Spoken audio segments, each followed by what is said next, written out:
balita sa umaga nationwide. Yep.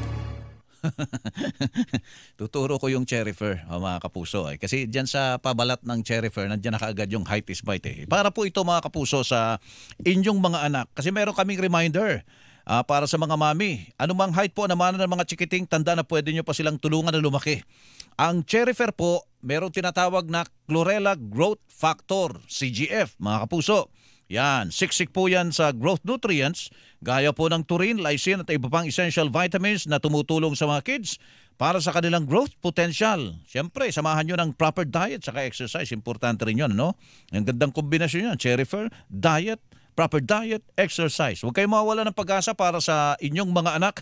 Bumili na po ng cherry fur tangkad sagad. Mahalagang paalala, ang cherry fur syrup ay hindi gamot at hindi dapat gamiting panggamot sa anumang uri po ng sakit. Ang oras po natin ay alas 7:47 na po ng umaga. Radyo na! TV pa! Labanan ng fake news! Dapat totoo!